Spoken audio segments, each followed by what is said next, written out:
Welcome, everyone. So happy to see you all here. I'm Seynabou. I'm the city lead for Women in AI, the city lead for Montreal with the Women in AI Canada.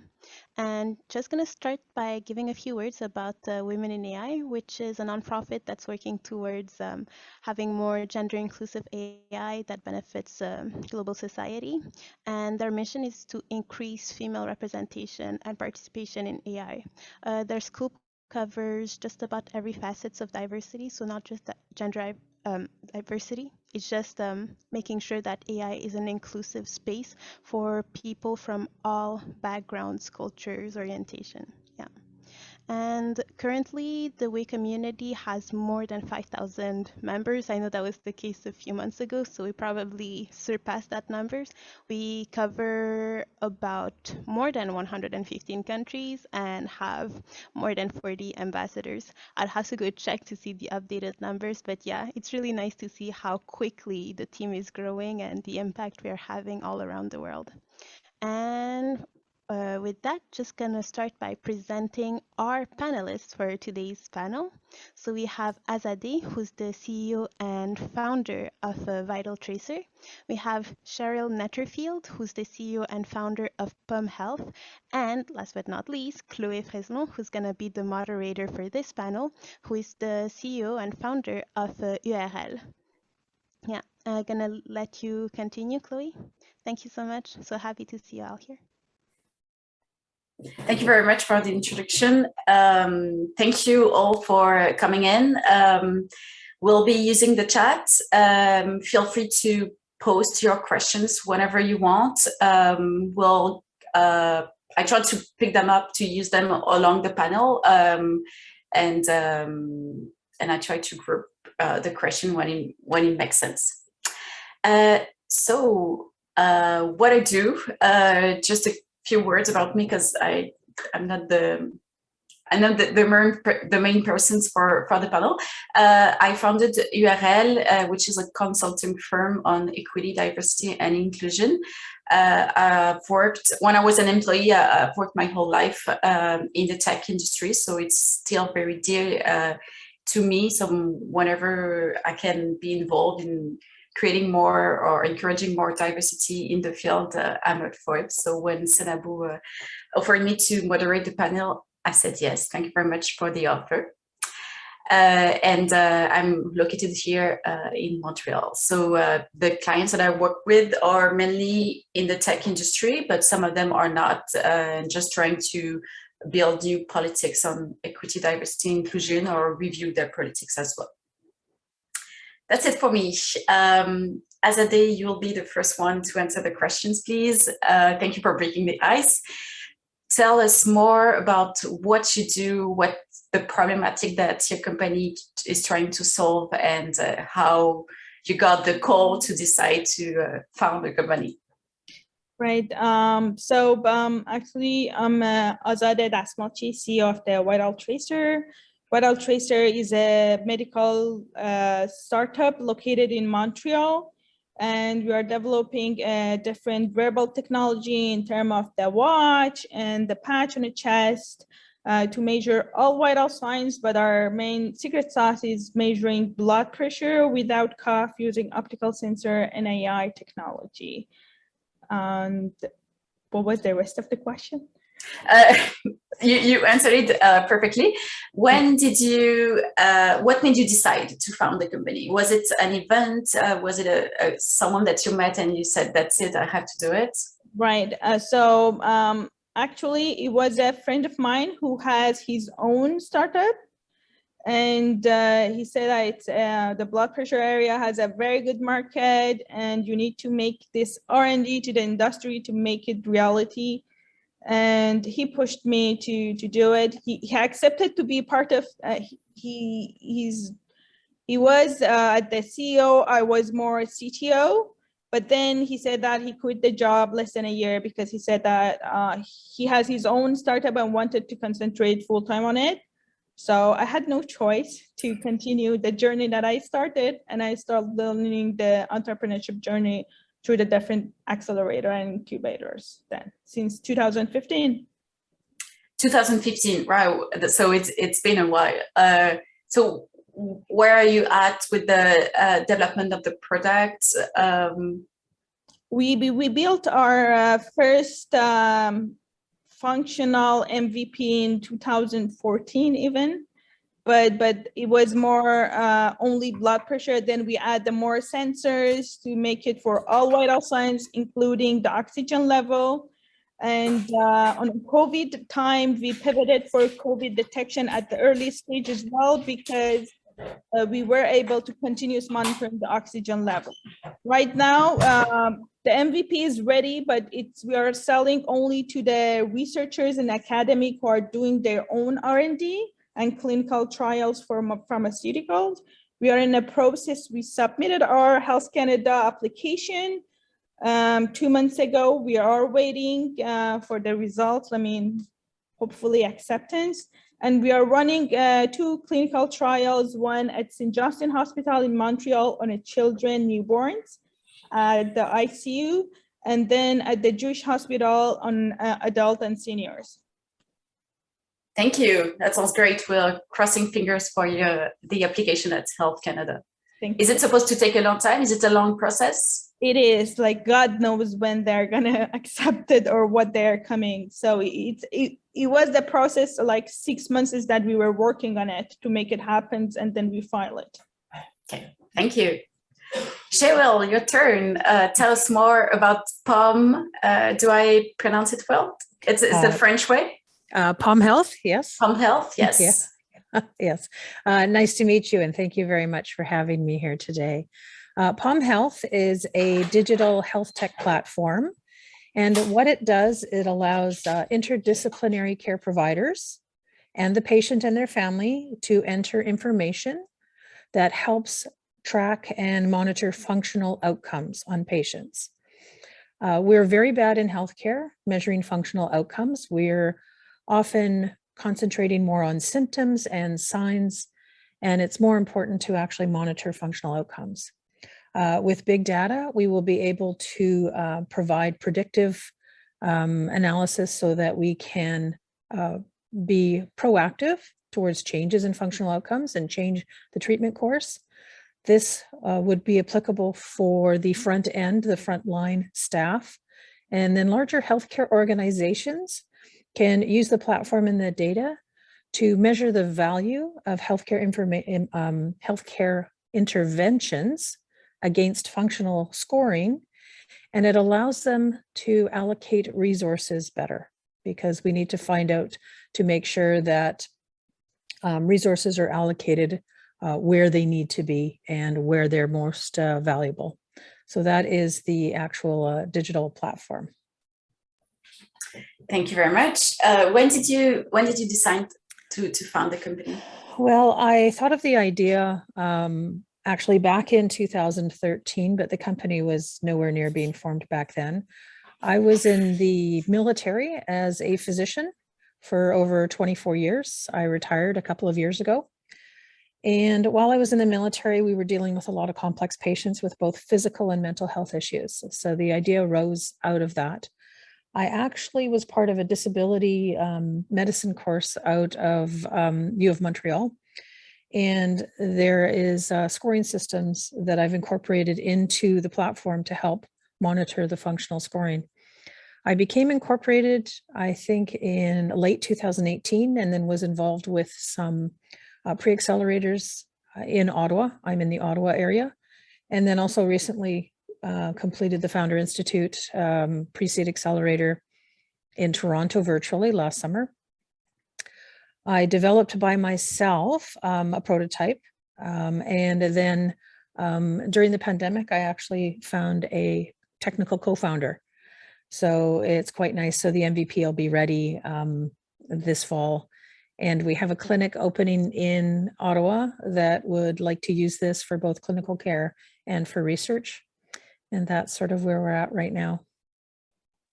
That sounds great. I'm going to jump on what you just said, founding co-founder. It could be such a struggle and such a hard thing to do, especially when you stumble on the fact that okay, I need someone else, or at least one person, maybe more than one person to help me out, because my skills are that, and I need my skills to be that. And it's always hard to find someone. It's always hard to find the good person as well.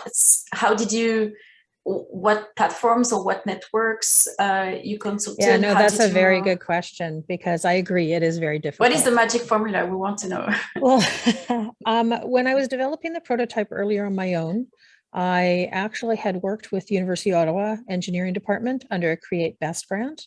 I also worked with Algonquin College on the UX design over a number of different student projects. And then I went to a private software development firm and built out a very early prototype, self-funding that. When I got to that point and started to be able to have something that was functioning and some early traction, I was advised that that was the right time to find a tech co-founder. It might have been just a bit too early before, because the tech co-founder, he was not with me right from the very beginning. So I had to do a little bit of work before I actually could interest somebody in that. I talked to my network starting in January of last year, obviously till March when the pandemic started, and said to people, I need a co-founder. And I ended up going back to the university professor at the University of Ottawa that I worked with, and said, because I trust him explicitly, and said, I'm looking for a co-founder. And he had two people in mind and introduced me to the first person, and it's been very, very good. So I think through that personal referral, it worked quite well, because both of us trust this professor so much. So it was it's a really good working combination. So I'm very happy. So the advice would be to be loud about your need and just tell everyone that you need a co-founder. I really agree, because it's not something that you can put up an ad for. You have to work through people that you know, people that you trust. I would say probably that 2019, all I did was network. Of course, I worked on the side on everything, but I networked exclusively 2019 to get to know as many people as possible. And it's a full-time job just doing that. Yeah. Azadeh, what is your take on finding a co-founder?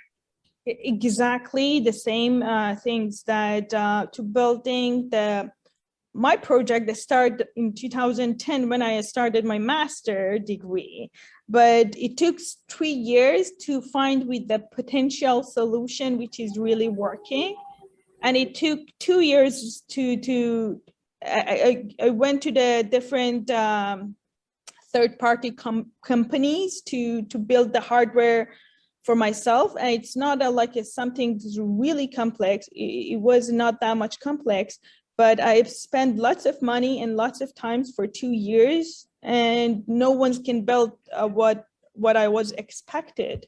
So it was a friend of mine who referred our current CTO, that she said that I work with this guy. He looks genius. He made mine prototype very fast, and it's working very well. We have a patent together, and I was like, okay, I need this genius person in my team. And we met them. I met him, and since 2013, we are still co-founder and working together.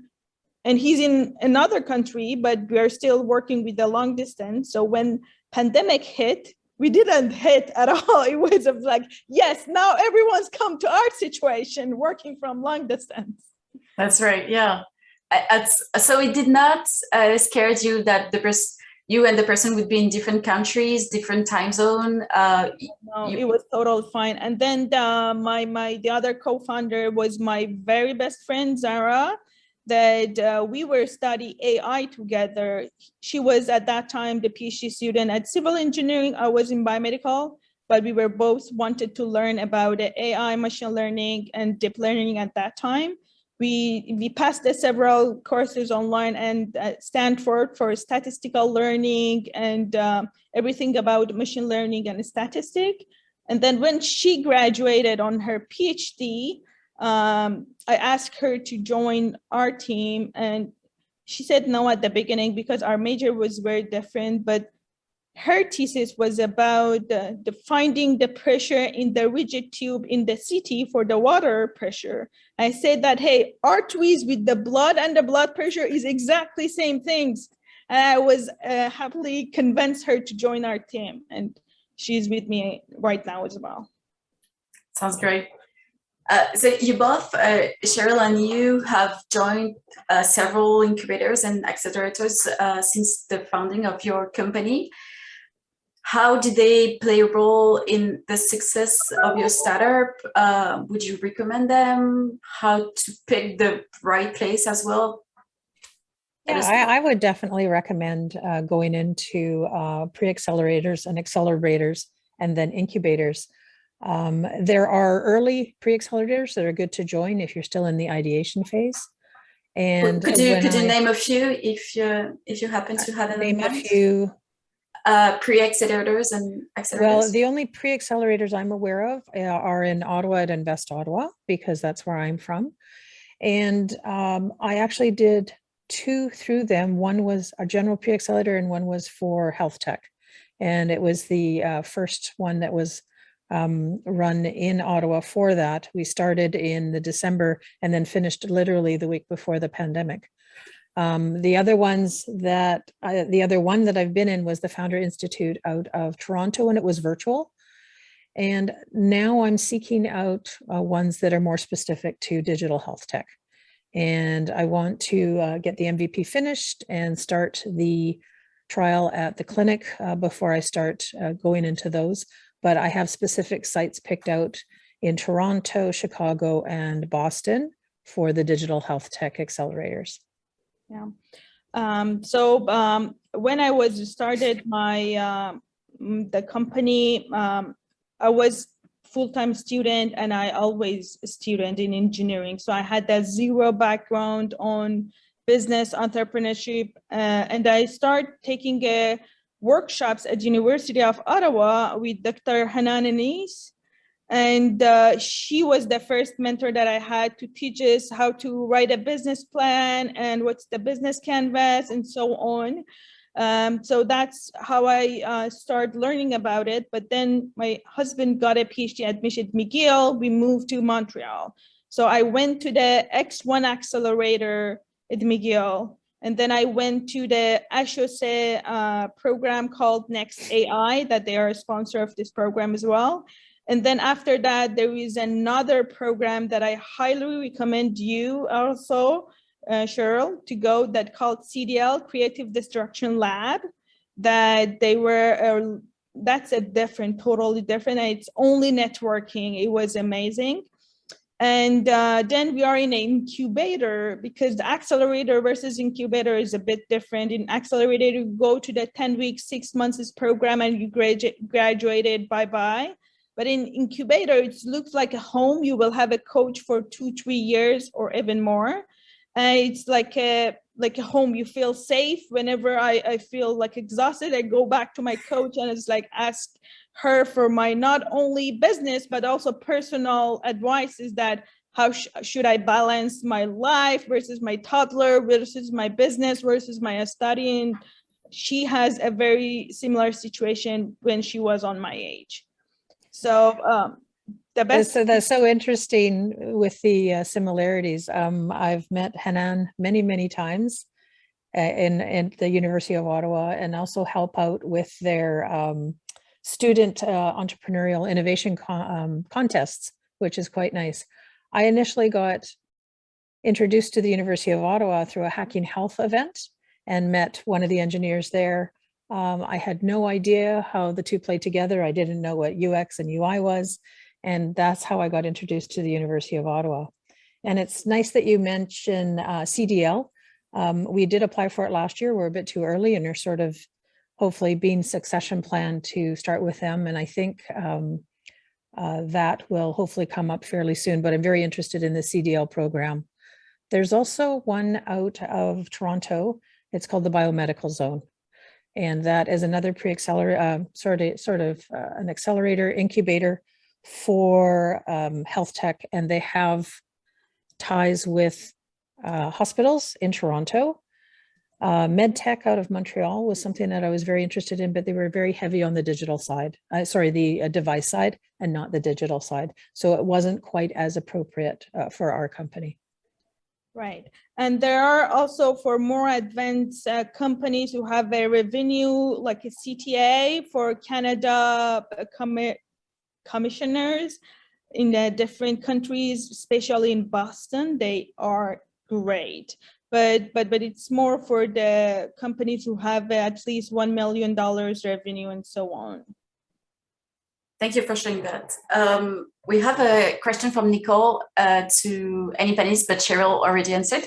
Was it your first startup you have ever founded?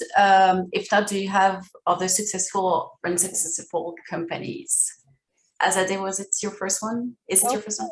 It is, of course. It is my very first time. I had a zero background. I learned everything from the incubator and accelerator programs. And the reason that I went to the different, because each of them have their own networks. And the key of success is like, there is no luck.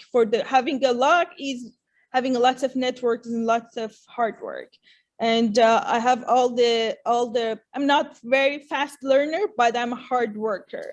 So I need to listen to the things a couple of times, but this is how I started.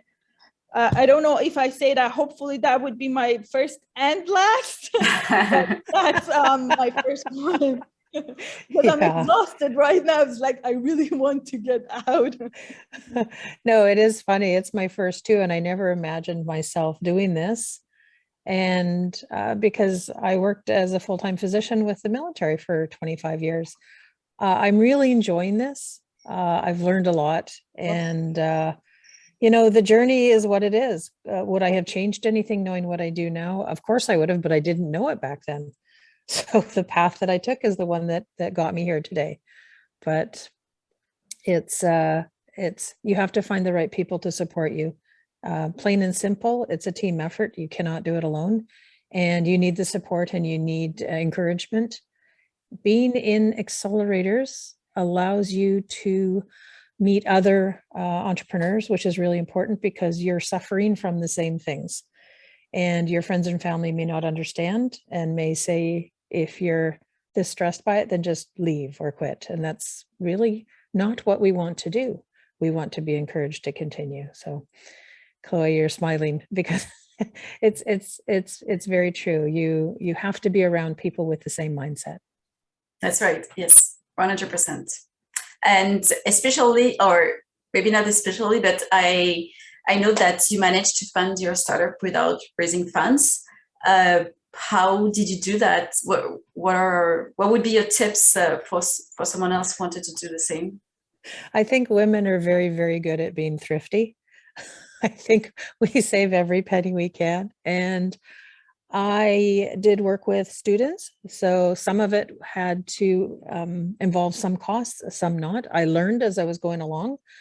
I can do the wireframes on most of my product now. I know how to do that. I know a lot about UX design through that. Obviously cannot do coding. I do not want to learn. And it means learning a lot about a lot of different things. I think I will always be a perpetual student, so I don't mind going to a class on something completely different than I've never done before. Last year in September, I started my executive MBA at Telfer. So I'm now in my second year because I wanted to have the skills of a CEO that would allow investors to be confident in my decisions. So my knowledge in corporate finance, my knowledge in business management, and a project that we're doing coming up this fall will be an overseas expansion of a Canadian company, which is what I would eventually like to do. So now I can do it first on a company that's already ready to expand, and then I will be ready for that later myself. I like what you just said, that you didn't want to code, didn't want to learn to code. It's quite different from what we usually hear. You have to do 100% everything. You have to know like all the branches and all the departments of your company. How how come you're like so at ease with the thought of not needing to learn how to code? Because there's other people there who like it and are really good at it. And I like other things and I'm really good at other things. So what I'm passionate about, I find easy. I'm faster at it.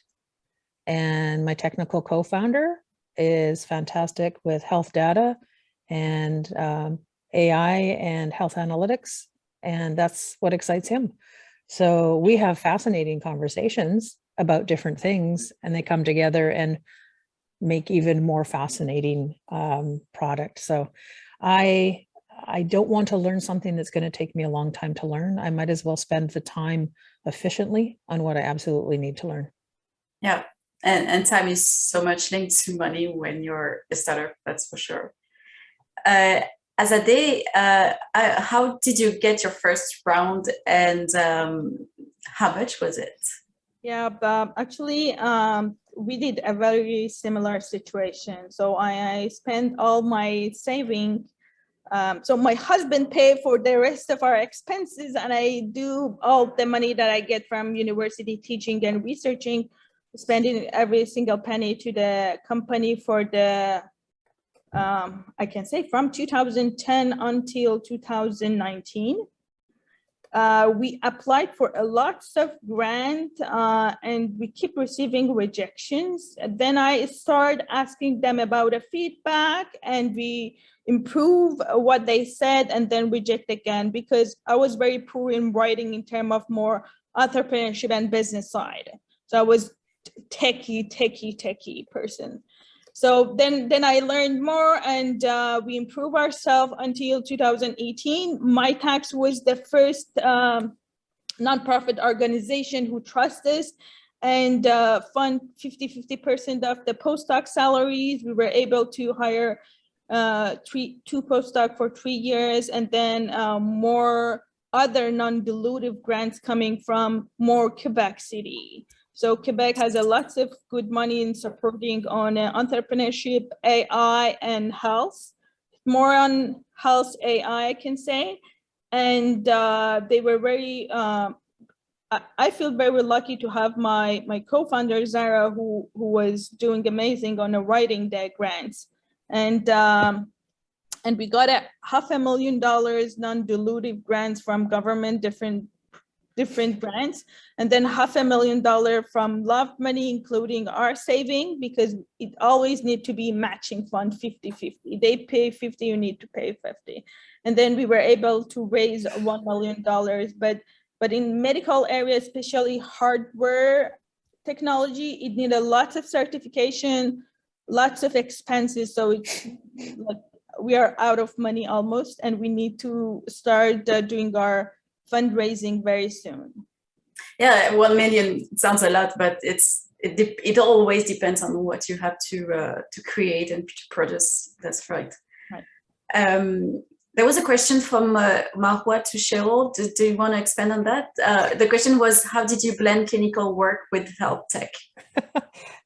The word blend is quite funny, along with the word balance. I don't think they exist. It just happens.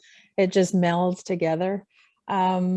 I started very slowly, and I'm at the point now that I'm fairly conversant in the vocabulary. I sort of know what I don't know and have understood the terms a lot better. I go to a lot of conferences, as many as I can. I do reading. I've offered to speak at conferences, and sometimes I'm the only non-tech person. There was the DevOps Canada Summit last year, and I spoke at the DevOps Summit, which is quite interesting. And my tagline for that was, why is a physician speaking at this conference? And partly it's because you need to understand how we, as the users, think. And it's the only way that we can work together to produce solutions. Not everybody thinks the same way, and that's fantastic. We have to blend all of these different minds and perspectives together. So I've learned quite a few things along the way. The funny thing now, though, is whenever I use different platforms, especially in healthcare, and obviously I use a variety of electronic medical records, I pick out all the flaws in the design now, and I can't help it anymore. So I'm constantly giving feedback to the tech team saying, this would work better, or this is a glitch here. And it's sort of on my mind all the time when I see patients now. So I've transformed a little bit, I guess. So you mentioned like being invited to talks and conferences. It's a good strategy though, because you get you have a new reach, you have new LinkedIn contacts, you get to meet people. So it could be a real strategy, like more like a marketing strategy. What would be your tips on getting invited often to talks, and how do we do that when we've never done that before? I reach out to a lot of people. I get to know a lot of people and I stay in touch with them as best as I can. I must admit that a lot of those connections have fallen off because of the pandemic. Most of them were made in person, but I still try to keep in contact with people virtually. And I ask, you know, it is a lot of work to get around and get to know people though. I think it's the effort you make with people. If you contact with people on LinkedIn, you offer to have a conversation with them, or if they offer, you respond. The accelerators have been a great place for that also, because you're meeting like-minded people and then they know you're interested in being involved. So I usually don't say no. I think when opportunities come across, you don't say no. That's my philosophy. Azadeh, where do you stand on that? How do you nourish your network and build it up? Yeah, surprisingly, I'm a very shy person. I do have a sense of humor, but networking was one of the most difficult things for me to do it. And especially that I have a hijab, I have some limitation in terms of networking. But then I learned to switch my weakness to the strong point. And then because of a mentor at the workshop, he told me, and I told him that because in lots of networking, I was the only person who had a hijab, and I was not shaking opposite sex hand. And I was very, like, that was one of the hardest things, to not shaking hands, because you don't want to be unpolite, but at the same time, you have a limitation as well. So I asked him that, how can I say that, would you mind if I don't shake your hand, but I don't want to be impolite? And he said that, don't apologize for it. Just say that I don't shake hand, and say it somewhere that it's funny. And then he said that, you know what, in the whole networking session, you are the only one who has a hijab, and that's a bold and good point, because I'm the only person that's gonna remember you in the networking. And I was like, okay, that sounds much more better. So then I turned always my weakness to the strong point, that I'm the bold person that I really love to be bold. And but still, it's a bit hard.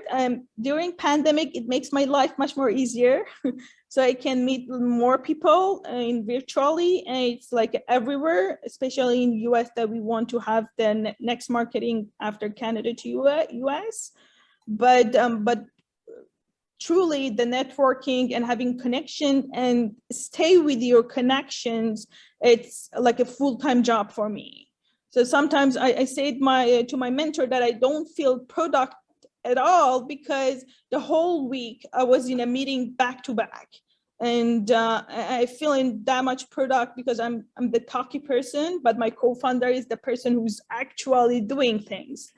But my coach, she said that that's your part, that's your job actually, to have a networks and expand it and make finding partners and so on. So I accepted them. By talking, I'm doing something. Yeah, totally. It's talking to people as a job, especially when the life of the company kind of somehow depends on it as well. Yeah. Cheryl, so you part-time physician and entrepreneur. How does it play? Does it nourish each other? Are they brackets that you can fill each other up? How do you juggle with all this? Juggle. My plate is quite full right now, and the executive MBA is 1 day a week, but there's a lot more work beyond that, obviously, because there's a lot of project work. My hours as a physician are very flexible, so I'm quite happy with that. Interestingly enough, at the start of the pandemic, I stopped doing in-person clinical visits, and I was also facilitating educational sessions, and those in-person ones also stopped. The educational sessions have switched to online now. My clinical care has switched to online now. So I have some conveniences from working out of home. So it's been quite nice. I don't actually have to travel a lot to different sites to do what I'm doing as a part-time physician. So it's been quite handy. Interestingly enough, I've gotten into this schedule, this routine, and to try and readapt to going out and doing things outside of the home is actually going to be quite a shift for me, because my schedule is quite structured right now. So it'll be quite interesting, because I was spending a lot of time outside of the house, either at organizations, meetings, conferences, the university, and I don't go to any of those places anymore. And I was spending a lot of time on the road, but being at home, I've actually been able to structure it all, and it's quite flexible for me, but it's almost very self-centered in a way.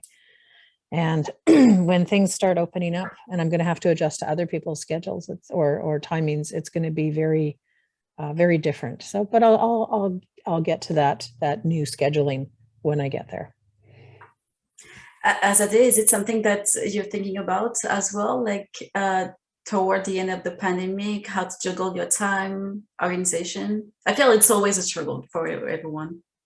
Yeah, but so we spend lots of time on the road as well, because a part of my life is in Ottawa, part of my life in Montreal, and the pandemic was a gift for me, kind of, that all the meetings was online, and it's still online, and I'm happy that they put it like in person as an option.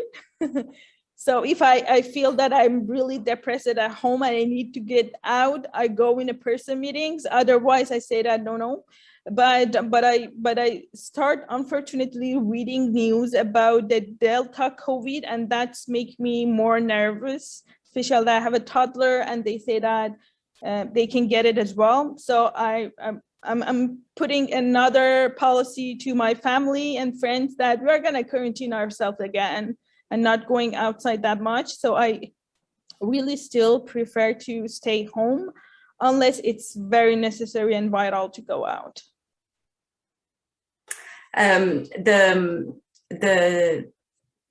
It's always struggling to the need to go out, meet people, network, because as we stated, we all need to do that, but also like stay true to our level of comfort, especially with the disease. And I think it's kind of the same as you said.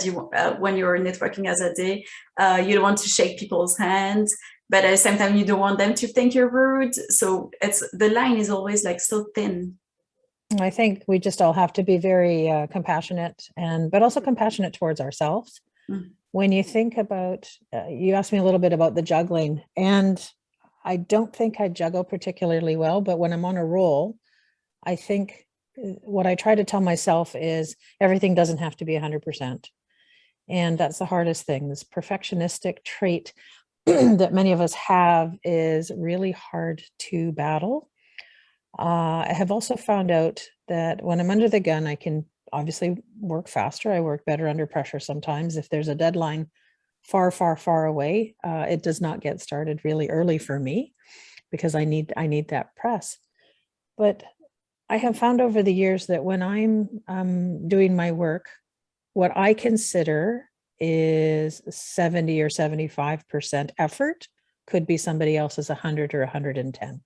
So they're pleased with what I do, but I don't think it's my full effort. And will that extra 25 or 30% effort get me to where it needs to be? Because a lot of the times that I'm doing this is just draft work. It doesn't have to be the final product, and it's an evolution. So the perfectionistic thing, I think, is the best way to avoid the burnout from trying to juggle so much. It's huge. And I have to practice that every day. It can get away from us very quickly. So true. It's definitely something that I need to remind myself every day as well. You both talked about the support system and how it's needed whenever you found a company, and you mentioned your mentors. I'd like to know, how did you find them? How do you have different kind of mentors? Should we keep a mentor for lifetime? Can we break up with a mentor? Have you done that? I was going to say, oh yes, I don't think that mentors last forever. I've outgrown a number already and recognize that the advice that I get from them is not as true to the stage of the company that I'm in right now. Was all the advice that I got from these people necessarily good? Maybe at that time it was. Looking back on it now with the knowledge that I have, maybe not so. But I continually seek out people who can offer more, and then start with a very simple conversation with them to find out what their thinking is, and if we're like-minded, and if their advice is truly valuable, because that's not the case with everybody. And it's not that they're not well-meaning, but I actually can't afford to spend a lot of time getting advice from people who don't understand the bigger picture for what I'm doing. I enjoy talking to them, but I can't afford that right now. I have to be quite selective. And this is probably why I know of and will continue to search out specific accelerators and people who are advanced just in the area of digital health tech. I like what you're saying. We don't hear that quite often. The fact that we're not, as a founder, please, like, begging people, mentor me, I need you, but it has to be like a two-way relationship, and you can interview them as well and check if they fit with your needs. Yeah, I agree with that, because I also don't want to waste their time, but my time is very important too. And I have a good sense of knowledge myself, and I have a lot of gaps. I know what the gaps are. And it needs to be a good fit. I'm not going to lead somebody on, but I don't want to waste people's time. I don't like my time wasted either.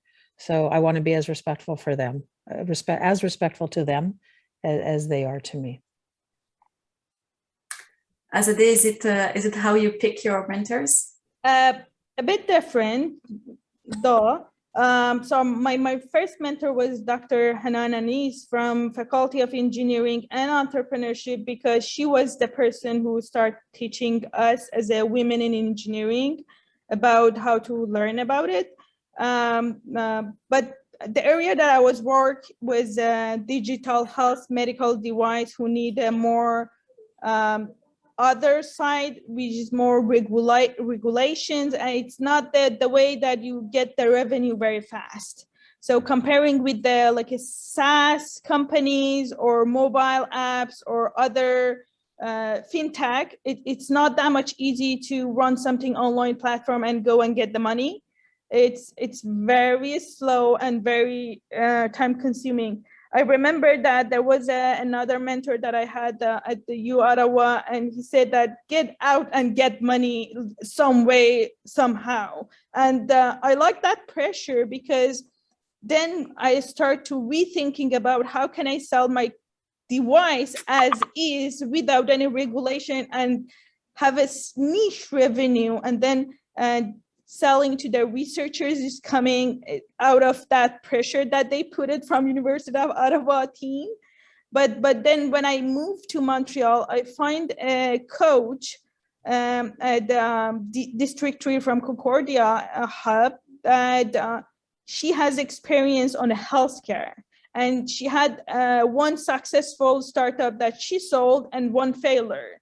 And she passed the economic crisis twice.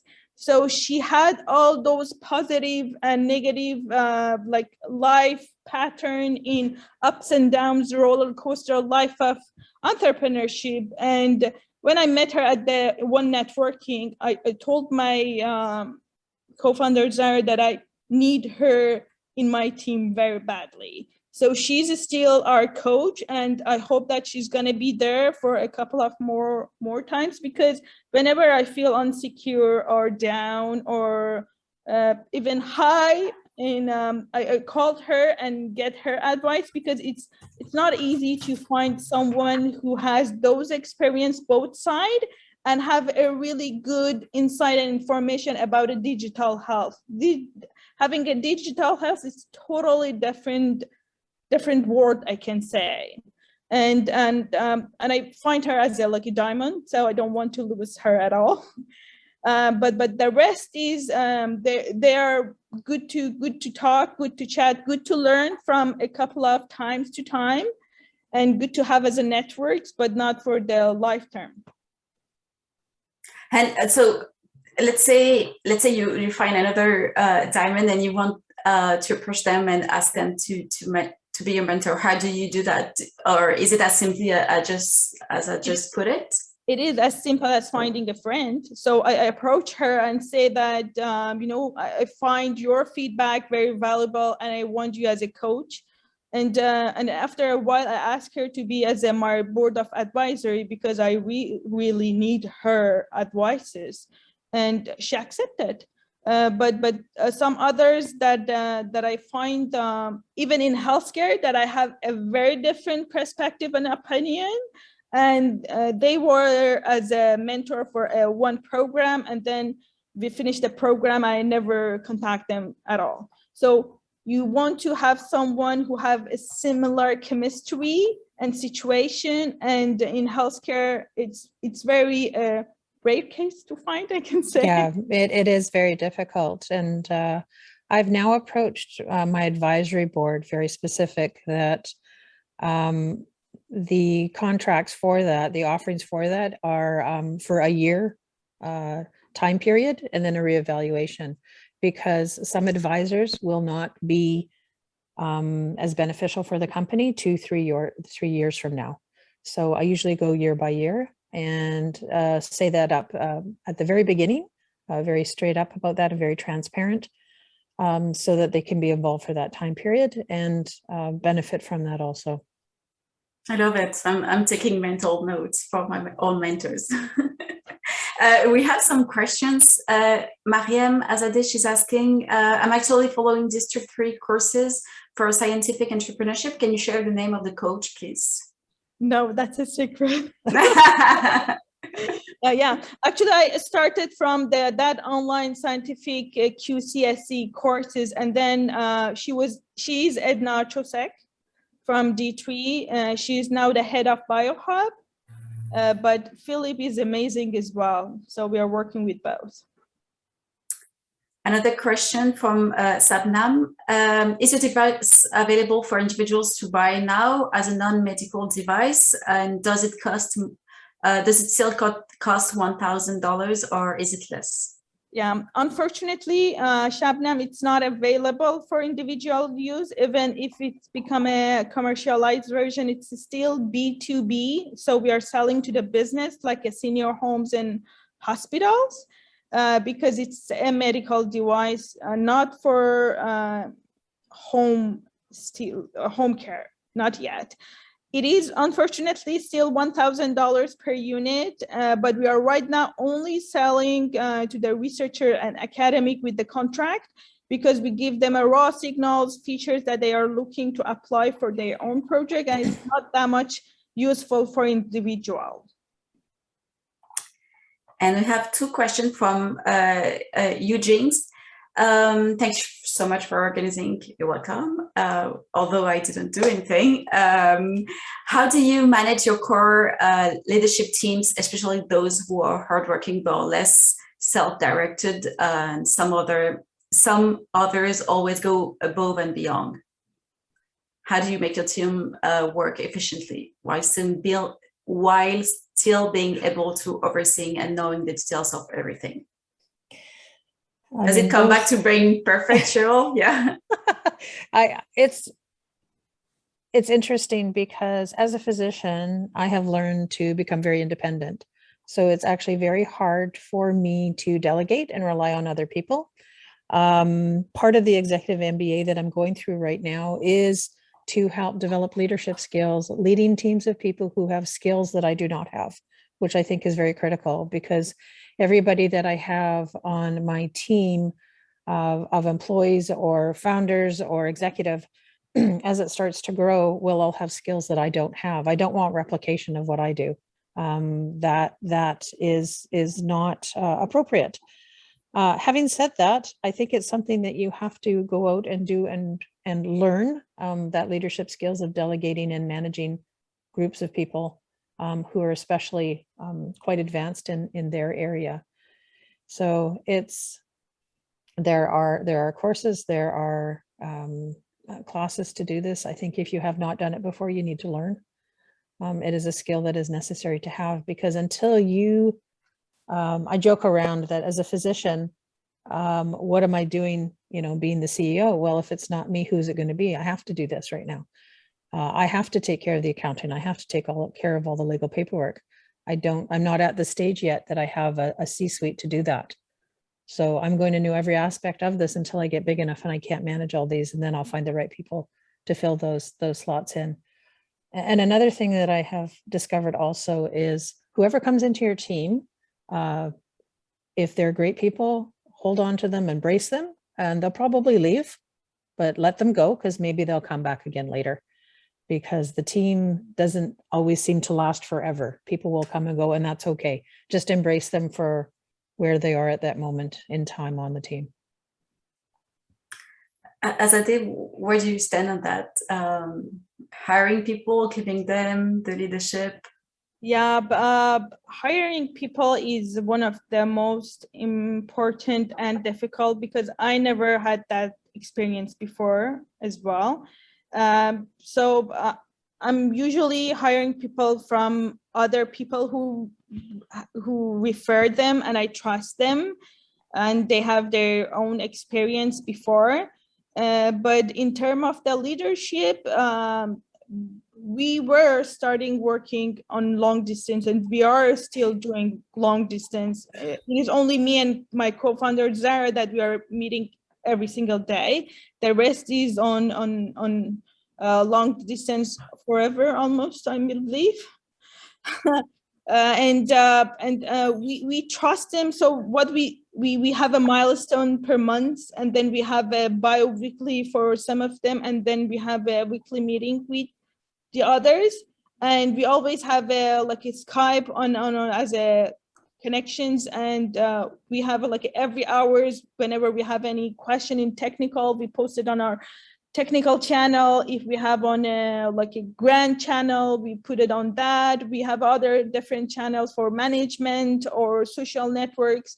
We put it that. We are right now 10 people. It is sometimes a bit too difficult to control everyone. So I'm not controlling people in the technology. So we have our CTO who is responsible for UX, UI, mobile app, desktop app, and all the algorithms. What I'm doing, I'm just manage them. And sometimes I'm just look at them to make sure that everything is looking fine. And if they have any question or concern, come back to me. Because if I want to manage every single of them, I'm gonna burn out very soon. Yeah, I can see that. We have another question. How do you see we can help improve and promote women with visibility in health tech and AI? Do you have any advices? I think that the visibility can be improved at conferences to ensure that they have women on their panels. I know that a lot of conferences and meetings are trying to do that more. If it's not done, we need to call them out or kind of move our way in to these meetings. And we need to take advantage of these opportunities and not say no. If somebody asks you to be involved in something like that, just go for it. You're going to get better and better as you go along. People want to hear what you have to say. We all have a journey to share, a story to share, and it's what brings us together. So I just think keep on reaching out and being involved with activities like this and other ones that present to us. Thank you. Azadeh, any tips? What was the question? Sorry. How do you see we can help improve and promote women visibility in health tech and AI? Okay, actually, to be super honest with you, I don't find any difference between male and female in health and AI. Actually, I'm seeing maybe because I'm in Montreal and our ecosystem startup is having a lots of female in it. So I don't find that it's like there are less female versus male in AI, in coding, in deep tech. In deep tech, it's a bit less. But in terms of the visibility, first, always turn your weakness to the strong point and have a confidence. And visibility is exactly what Cheryl said, that I accept every single offer all around the world.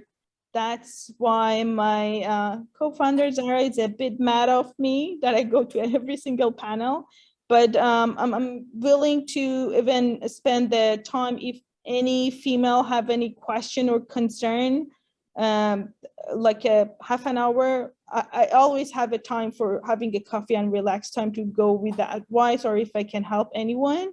And LinkedIn is a very good professional area to expand your visibility, of course. Yeah, and I believe we're connected on LinkedIn, and or if we don't, I see you pop up regularly on my feed, and it's always great content. So congrats on that.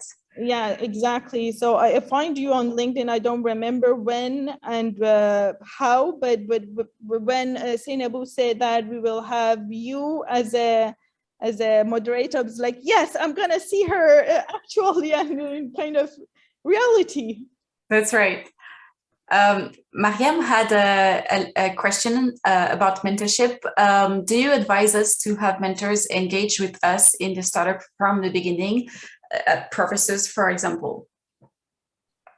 Mentor are the first important things that makes me motivate, and we need them, especially if we don't have that specific background.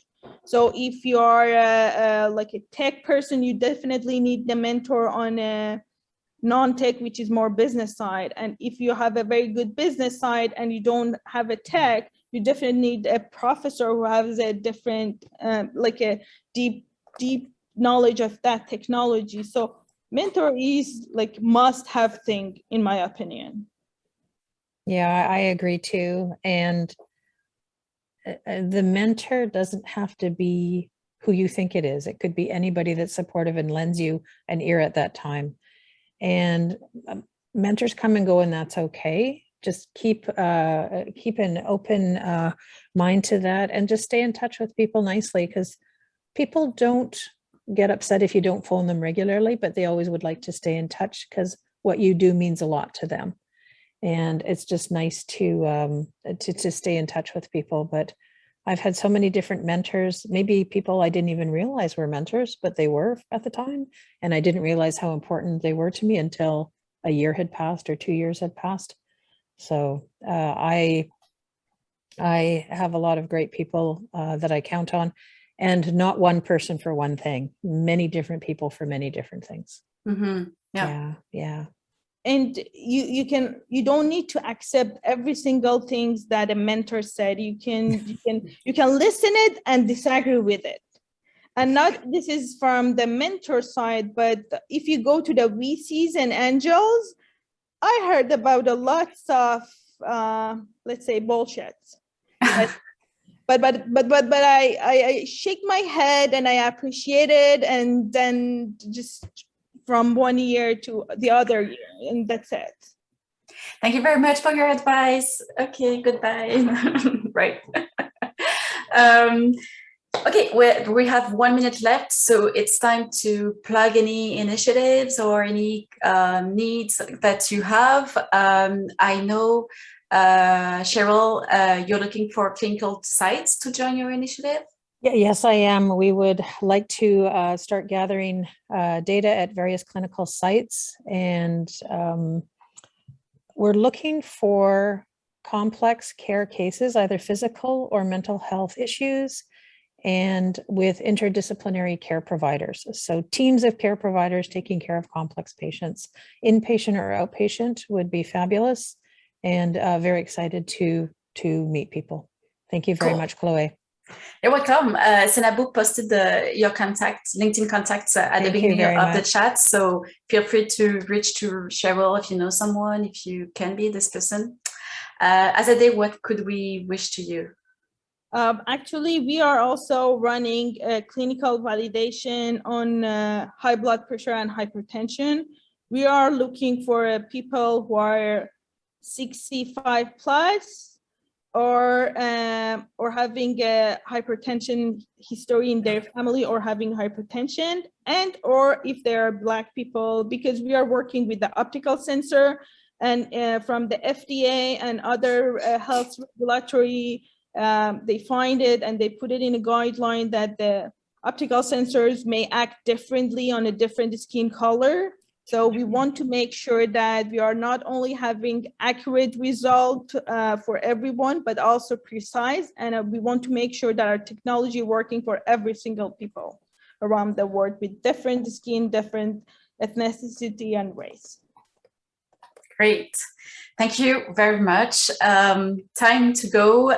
Leave you here. The comments are all super positive, and they all thank you for your great share and thoughts and advices. Thank you very much. Thank you, Seynabou, for organizing all that. And I wish you all a good afternoon. Thank you for everything, Chloé and Seynabou. It was a wonderful session, and nice to meet you, Azadeh. Nice to meet you as well, Cheryl. Keep in touch. I might have some connections for your... Excellent, excellent. Thank you. Have a great day, everybody. Thank you. Bye-bye.